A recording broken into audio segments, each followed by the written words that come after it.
नमस्कार दोस्तों, स्वागत है आपका हिंदी नॉलेज शो में। तो दोस्तों, आज यूरोप में वो हो गया है जिसकी कल्पना किसी ने ख्वाबों ख्यालों में भी नहीं की थी। पूरी दुनिया इस कारनामे को देखकर हैरान है, वहीं पूरा यूरोप टेंशन में जा चुका है। क्यों? क्योंकि इतिहास में पहली बार यूरोप की जो मुद्रा थी यूरो, जो यूरोप के 19 देशों की आधिकारिक मुद्रा थी और कल तक ये अमेरिकी डॉलर से मजबूत, स्थिर और बहुत ही शक्तिशाली मुद्रा मानी जाती थी, वो आज धराशायी हो चुकी है। अगर मैं यूरो को भारतीय रुपए से कंपेयर करूं तो वो भारतीय रुपए के मुकाबले भी गिर चुकी है। स्क्रीन पर आप देखिए, अब से 1 साल पहले तक अगर आपको यूरोप की करेंसी यूरो खरीदनी होती थी ना, तो 1 यूरो के लिए आपको 88 भारतीय रुपए देने होते थे।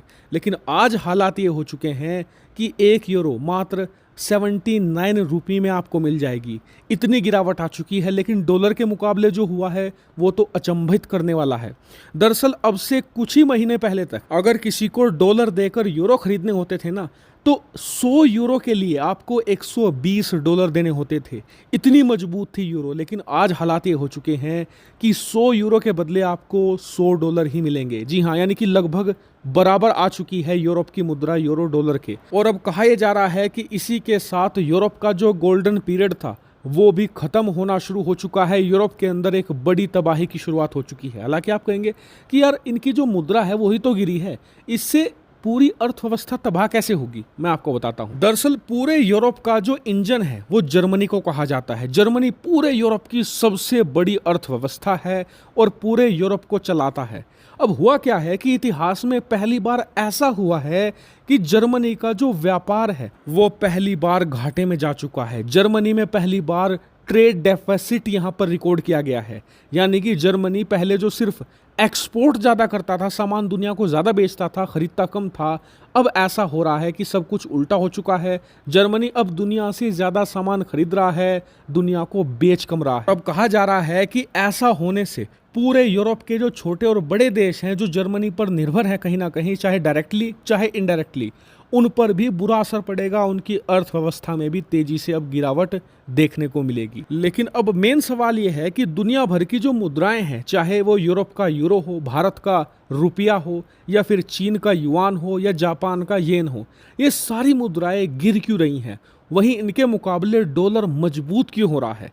तो इसके पीछे सबसे बड़ा कारण है रूस यूक्रेन युद्ध। दरअसल रूस यूक्रेन युद्ध दुनिया भर में मंदी ले आया है। इस वजह से दुनिया भर के जितने भी निवेशक हैं वो सब डर में हैं कि आने वाले 1 से लेकर 1.5 साल में मंदी आ सकती है। दुनिया भर के मार्केट में जो उन्होंने पैसा लगाया है वो सब डूब सकता है।